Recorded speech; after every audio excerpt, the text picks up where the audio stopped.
going on, all you fellow gigolos and gigolettes? This here is kevinmcolon, and today I'm going to be doing a Shao Kahn tutorial and then front flipping onto some thumbtacks. Don't try this at home. Anyways, now that I got that out of my system, we are in post-Aftermath season, guys. How you feeling? I've been playing Shao Kahn since before. I actually got interested in him about a week prior to Aftermath's release, and then wanted to make a character guide on him after I got adjusted to him, and decided it would be better to wait for Aftermath to come out once I caught wind of the fact that a bunch of characters were going to be going through balance changes. Shao Kahn being one of the main culprits, who got a couple of very important changes to his gameplay, which are going to help you secure wins a little bit easier, though Shao Kahn is still a struggle character. What I don't want you guys doing is hearing he's got a couple of new things and now thinking that Shao Kahn is going to be top tier in the game. I highly doubt that. I'd love to be proven wrong, but I don't see it from what we have access to. What I do see is a lot of potential to take a character that should struggle and turn him into quite an intimidating character for your opponents if you can stick to his game plan, given the tools that he has access to. So we're going to go over them. Normal buttons that are important to use, special moves that are going to be important for you, how they work, when to use them, overall game plan. Then we're going to wrap up the textbook on this video, keep it nice and clean. So for starters, one of your most important normals is going to be your down 4. Reason being, down 4 is very fast. Let me also turn on frame data for those of you that like having the frame data on, as I am one of those. Right here we go. Why can't I find you? There we are. All right. Your down 4 comes out in 10 frames. It's pretty fast and it's very long. Look, if we step in just this amount, it already connects on Codal. It's a very annoying tool, and one you're going to want to make sure to abuse your opponent with. This is very frustrating if you have a character that's trying to advance and you're just keeping them out with your toes by punching them in the toes with your toes. Pretty frustrating. You can be brave if you want and cancel it into other buttons. This is actually one of the kind of not as easy but subtle ways to open up an opponent that's hard to open up. If you start trading pokes and you down 4 all the time, at one point do a down 4 into something and go for damage. You'd be surprised how many times that'll work in your favor. One of the main keys with your down 4 is that as your opponents get frustrated, their solution will be to jump over it, because as you see, jumping completely clears the threat of down 4. That's when you start anti-airing your opponents for their trouble. So you go, yeah, sure, you wanna jump over? Cool. Now it didn't work. Your standing 1 is the best anti-air you have, and your down 4 will get your opponent frustrated enough to take to the skies where they are open to the standing 1. Problem with the standing 1, like a lot of starting strings, it's your quickest string. First of all, it's 9 frames for a standing 1, which, if you're not aware, is relatively slow. It's not the easiest one to catch people with. A lot of characters have like a 7 frame standing 1, an 8 frame standing 1. 9 can be a bit slow.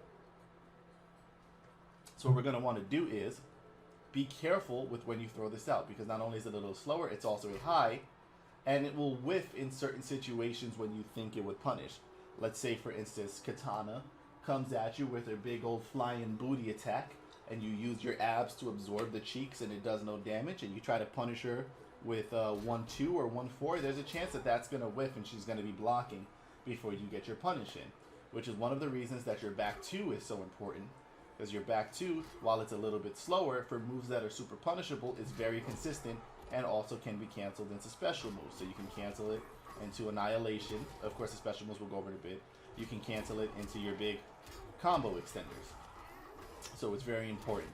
More important than your back 2, even though, oh, actually, before I forget, your back 2 is also great because look how far you advance forward. So if we're here where a 1 wouldn't reach, you see how much closer a back 2 brings us? Good punish for range. You can also just hold back and press 2 at any point if your opponent's dumb enough to follow you. Stop them short of doing so and go into your shoulder charge. I would also recommend, for those of you who have execution problems, don't worry about doing back 2, back forward 3, as I just did in my commands there. That move does work. It's easier to do just back 2, forward 3. You'll see in my commands there. I'll do it again. Back 2, forward 3. It's a lot easier to have come out. It's a lot easier to execute. So go for that one instead of making the execution harder on yourself. But, of course, regardless, whatever works for you. Your standing 4 is your big optimal damage button. Out of all your starters, it's the most consistent. If you want to get big damage in something like this, it's going to hurt more because you threw standing 4s in instead of doing like a 1-2 or a 1-4 or what have you. See, great string, but 48.50 damage or 70 just off of that kick. Again, the kick is a high, which is why you want to confirm, or with punish with it, cut somebody off. Of course, this is going to punish a lot more consistently than this is, but it does have some range and can stump somebody who's right in front of you. Be careful, it's a high. Your forward 2, incredible range.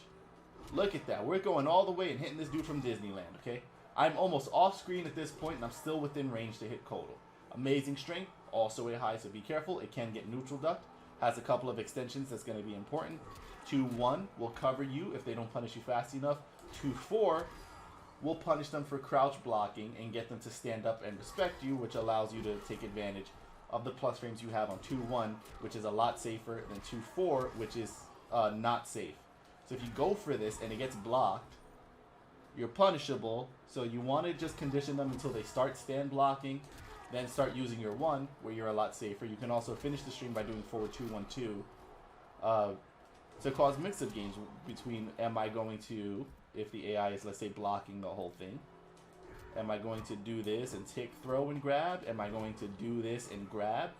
Am I going to do this and let the whole string rock out? Anything you can make a guessing game helps. This is one of those guessing games that Shao has access to. The most important string that you have, and if you're a Shao Kahn player, this is your go-to string. If you're not sure what to do this, okay? Forward 3 into forward 3-4 into forward 3-4 grab. Best string that he has in his toolkit, of course, first of all, the full string leads into side switch, so be careful with that. Keep in mind, that could be good or bad depending on what's going on for you. But if you need to get out of the corner, now your opponent's in the corner, and 20% damage for that one move, especially if you land a jump in. I believe it does somewhere closer to 22, 20, almost closer to 24. It's not too shabby for no meter and a very, very easily executable string.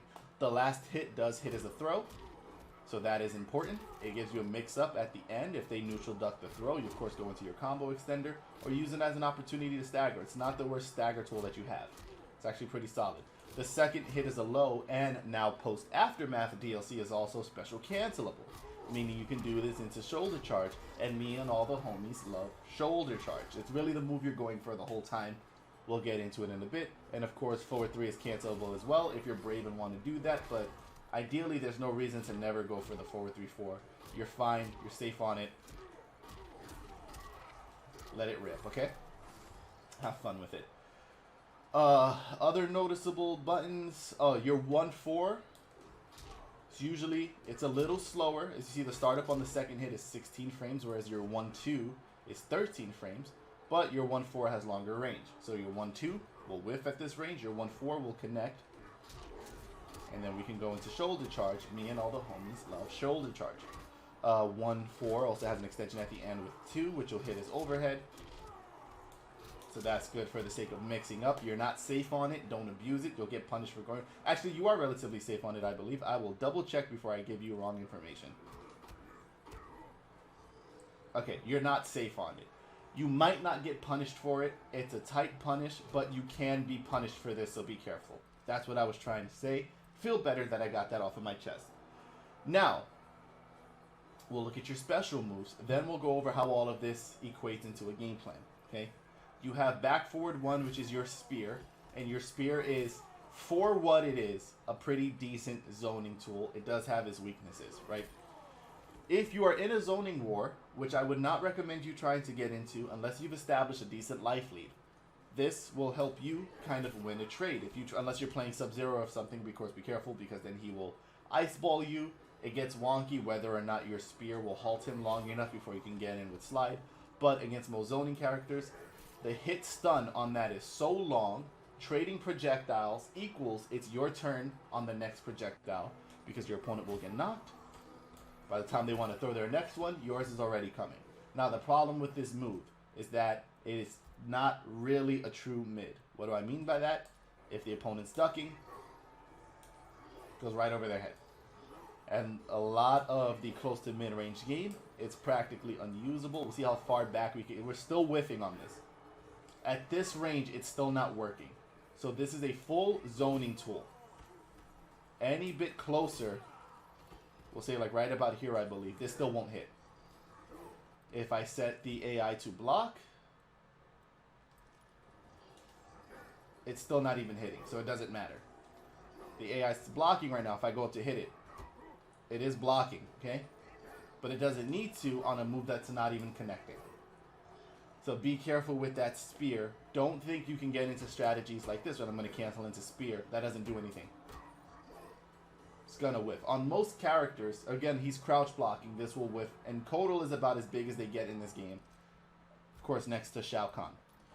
Your next move, your shoulder charge. Your go-to combo extender. Me and all the homies love shoulder charge. If you can special cancel into anything 9 times out of 10, you are going to confirm anything and go into shoulder charge.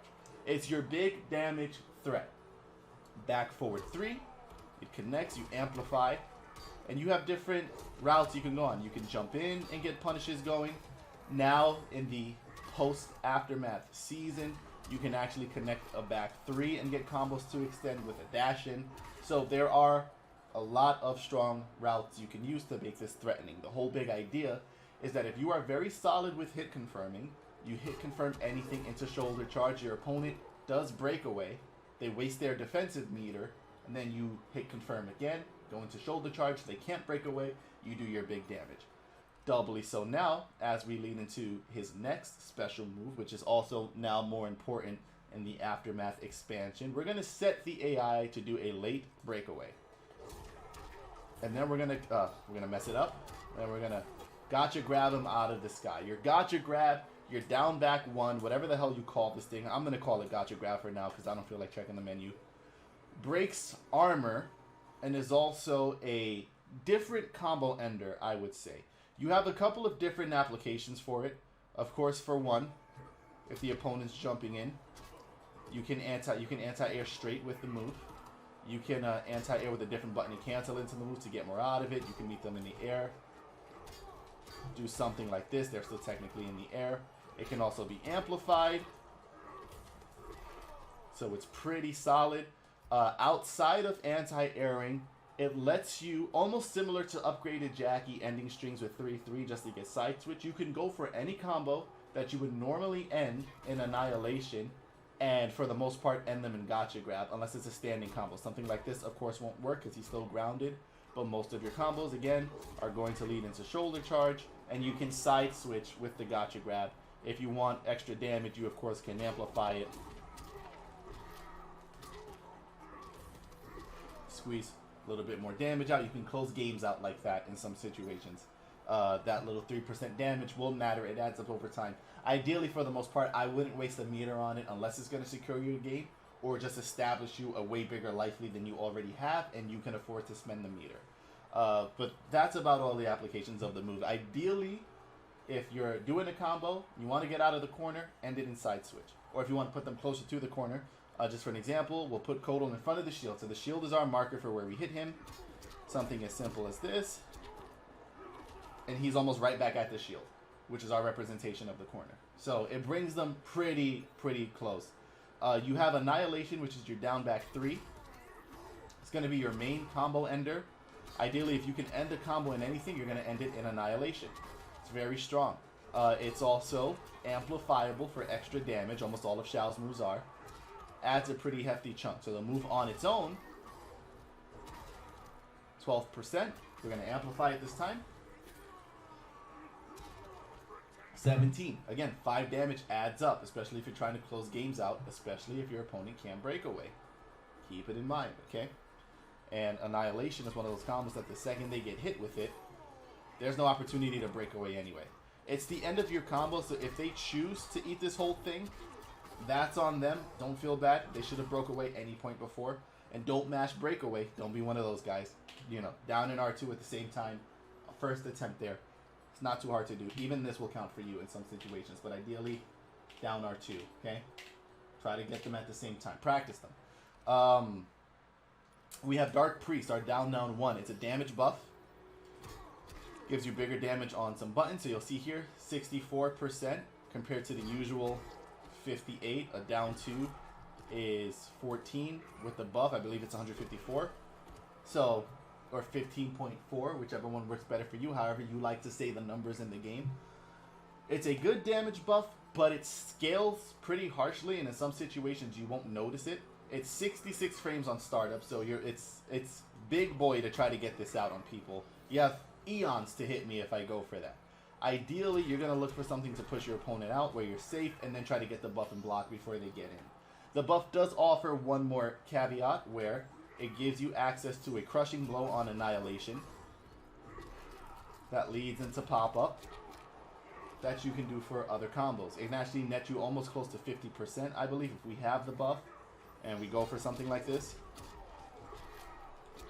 Oh, hold on, messed it up. Messed it up one more time, still getting used to the new combo, pardon me. Oh my god, okay, we got it on this try, guys, no worries.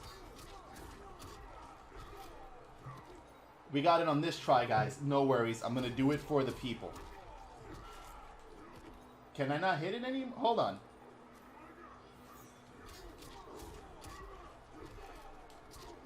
There we go, okay. And then I drop it at the end, okay. This is the one!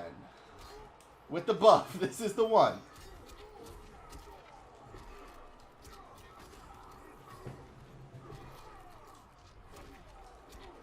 There we go.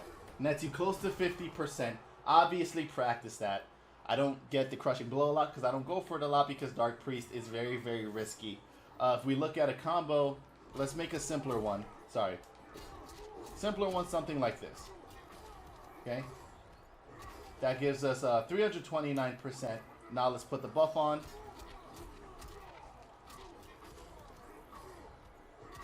$343. So it adds damage, doesn't add an incredible amount of damage, and on some routes, depending on the scaling, you won't even notice the damage difference. I would be careful trying to abuse it. Now, why is all of this important? This is all important because all of these tools amalgamate into one crucial game plan, which is to keep the opponent. You see the range we're standing at right now between me and my rival Mortal Kombat? This is the range we want to be at. Why? All of our tools are super optimal at this range. Well, not optimal, but they're the most viable. Why are they the most viable? Because we have access to all of our tools at this range. If we go closer, we lose access to tools, and if we go farther, we lose access to tools. For example, if I'm too far away, my shoulder charge becomes a non-threat. Right? If I'm getting zoned out, this is not going to get me in. Right? Oh, I did miss one move, actually, which is your down back 4. That will get you in. You have a close version by holding back, so down back 4 back. Regular down back 4, let it rip, will go a medium range, and of course down back 4 forward will go far. All versions are amplifiable. The move is also very unsafe the entire time you go for it. You can do the amplify on block, but if you have an opponent who is zoning you out, like Kodal is here, and I decide I want to try to get in, it's very easy to hit me out with any projectile. This isn't even a really good projectile, but if I time that wrong, I get hit, and I will never beat the projectile. You're never going to jump so consistently. You're never going to jump consistently over projectiles is what I'm trying to say. See, even there, it looks like I should have hit him, and I didn't. This move can be very inconsistent as a getting tool. It's very timing specific. It's not impossible, but it's not consistent. You have to make the read on them. You see, I have to hit Kodal practically before he goes for the projectile. You cannot react to projectiles. If I try to play that game right now, which I'm going to try to play, sometimes I will hit it, other times I won't. I'm going to try to react the same way every time. And if I'm a tad bit too slow or a tad bit too early, I get hit. So this is what this tool is supposed to do, but a lot of times you time it a little bit wrong and it doesn't work. I would be careful with it. If you have a, of course, I'm going to say for everything, if you have a life lead and you can afford it, you can go ahead and go for it. A lot of times, I would be careful. You have to have timing. You have to know the character that you're playing. You don't, last thing you want to do is be facing a Sub-Zero and go like, oh, I have this move. I'm so brave. Time it wrong. Get frozen, which is exactly what Sub-Zero wants, and then he crushing blows you because he hit you out of the air with combos instead of avalanche and did all of this stuff. So be careful with that move. Now, shoulder charge again from far range, no threat, right? We lose access to this tool. But from close range, where it does work, we just set him to the duck. Here where this will reach, our spear doesn't reach, which means we lose. You see, the closer I am, I don't have access to spear. The farther I am, I don't have access to shoulder charge. Right about here is where I have access to everything. I can forward 2 into confirm. I can bait and then whiff punish. I can whiff punish with my forward 3-4 if I'm so brave. I can get in with my 1+4. I can sit back and throw spears because I'm at the range in which my spears are a threat, and they're not very easy to jump over. I've had people try. They get hit with the spear all the time. I can still shoulder charge from this range. So everything that can be a threat for the most part is a threat at specifically this range, mostly because of forward 2 and your ability to stop your opponents. Your job as a Shao Kahn player is to frustrate your opponent so much for trying to get in that they rush it. I'm sure you've heard me say this with a lot of characters, that they try to force themselves in which they get whiff punished and a bunch of damage gets done to them and they get chewed up and spit out, and then you stand back a little bit and dare them to try to overextend again. It's a tough game to play because zoners will beat you out the farther you get. Pressure characters will beat you the closer you get. You have to do your best to keep them in the middle. You can only pressure them if you have the life lead and can afford to take the damage, or if you have them in the corner and can force that mid-range. If they jump, they get anti-aired. If they overextend, they get back 2'd. If they go for something unsafe, they get forward 3'd, and so on to lead into your big damage. Your not your crushing blow. Your fatal blow, I'm trying to turn on here,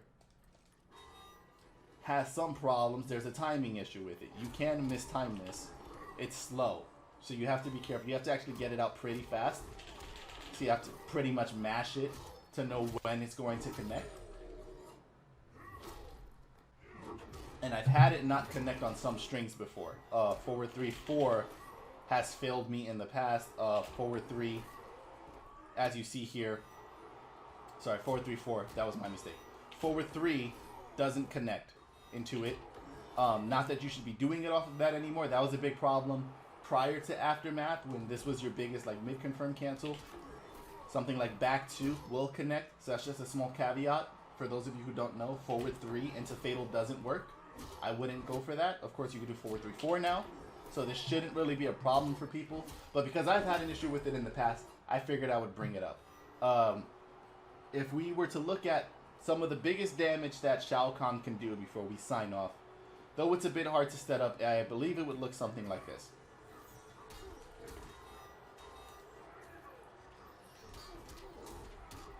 Hold on. Sorry, post-aftermath, getting used to the new combos.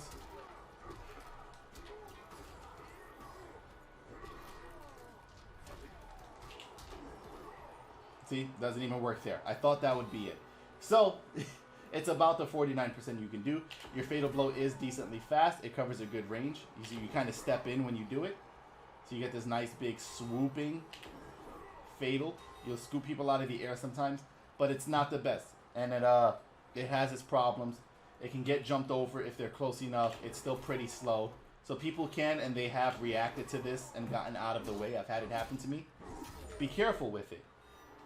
Pressure into big damage with your whiff punishes. Get your opponent to spend their breakaway. If you read they're going to break away, gotcha grab so they still get damaged anyway. Use your gotcha grab to side switch if you need to get yourself into a better position, or your forward 3 string into grab to side switch. Use your forward 3 throw, your forward 3-4 throw, to force a mix-up where they have to guess whether or not you're going to throw or you're going to continue into combo extension. It'll buy you a lot of time. Okay. Oh, you also have down back 2. I never said down back 2. Down back 2. You know why I never said this? This move sucks. Do not use it. There we go. We covered that. It is slow on startup. It whiffs on a lot of things. You can get interrupted. You can actually get crushing blowed right in the middle of it if they down 2. Glad that I did that by accident. Thank you, Muscle Memory, for helping me and saving me from the comments of, hey, now we know if anybody commented, hey, you never mentioned down back 2 as a special, they didn't watch the video the whole way through. It's right here in the special moves list. Okay, you can do it, and you can do a close version. Ideally, you're always going to go for the close version if you're doing combos. You see how much it sucks? We can do the close version. It'll hit him when he wakes up, but then it knocks him down. So, Shao Kahn, He's a good boy. He's a thick boy. He's a fun boy, but he struggles. Try him out. See if he works for you. I know players who are pretty efficient with him, and even though he's a struggle character, definitely still low to mid tier, even with the buffs that he's received, you'd be surprised how many people fall victim to him, either from unfamiliarity, not respecting him, or just not understanding the tools he has access to, not respecting his game plan, not even understanding it. Guys, play Shao Kahn. Let me know what you think. Let me know in the comments if I forgot about anything that I should mention. I am okay with being wrong as long as it helps the players who are trying to learn. If I forgot something that's important, mention it. Hopefully I can bring it up in a future video. And I will talk with you guys very soon. RoboCop tutorial next. I've been playing him for like 8 hours now. Zoning variation. It's very lame, but I think you guys are going to love it. I'll see you then. Keep playing Mortal Kombat. Keep playing Aftermath, baby. See you soon.